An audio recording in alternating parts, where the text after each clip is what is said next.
All right, and we back with another episode of Hey, I'm Just Asking.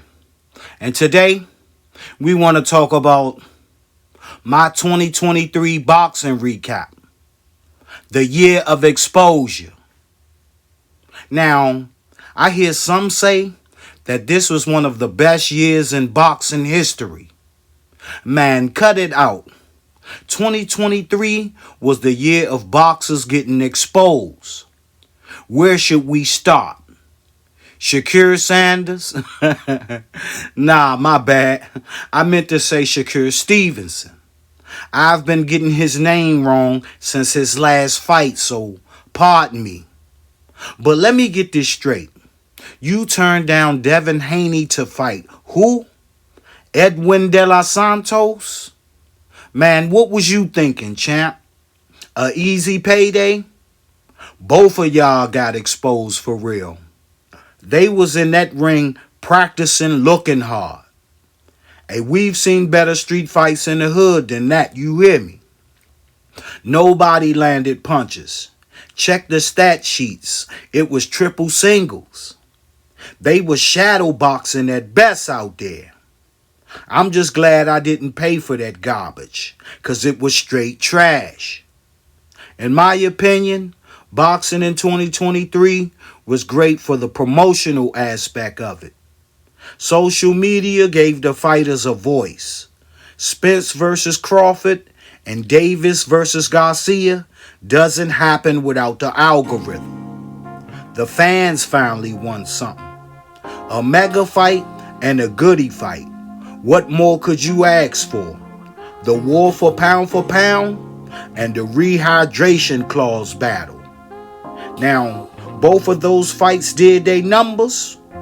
One fight was a no-brainer, and the other fight shook up the world for Undisputed. Ryan Garcia got exposed by Tank, but that L didn't affect his credibility, especially since he bounced back to knock out Oscar Duarte. Now, Earl Spence got exposed filthy by Bud Crawford. Man, most fans don't even want to see the rematch, but what's fair is fair, so run it back. Earl Spence deserves his shot at redemption. Take it to 154 and let's see what happens the second time around. Teofimo Lopez made his comeback. He stood on his name versus Josh Taylor, so he has to get an honorable mention. The takeover is not over, so what's next for 2024? Now, the closest fight to call last year was Devin Haney versus Vasily Lomachenko. Devin Haney fought for his life against Lomachenko. His chin got tested and his defense got exposed.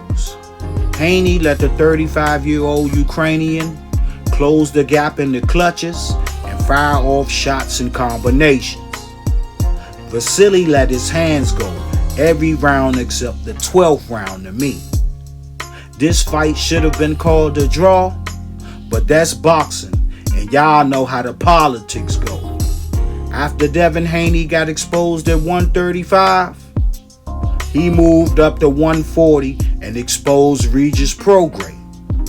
The Silver Spoon fighter beat down the so-called hood boxer with ease.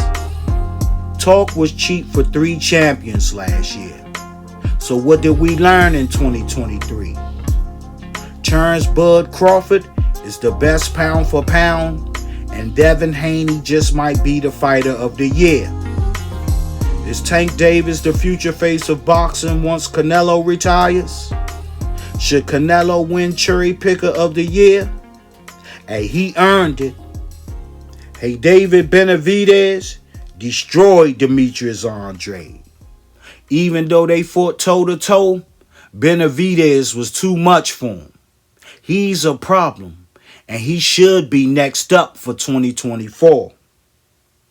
If I didn't mention a fight, it's probably because it was a snooze fest. How about Rolly Romero?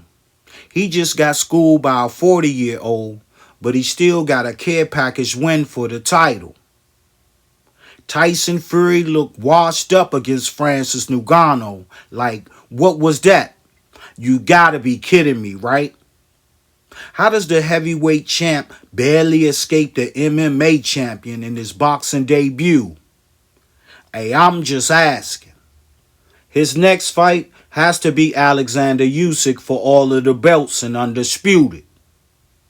Man, tell me what y'all think about my 2023 boxing recap.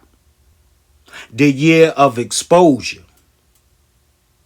Yeah, 2024 is looking shaky, baby. We gonna need some mega fights to save boxing for the fans' sake. You hear me? Haney versus Tank and Benavidez versus Canelo. Joshua versus Wilder or Ngannou versus Wilder or Joshua. If not, I'm saving my money for 2024.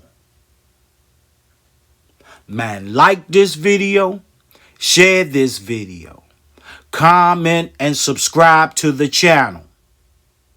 Hey, I'm just asking.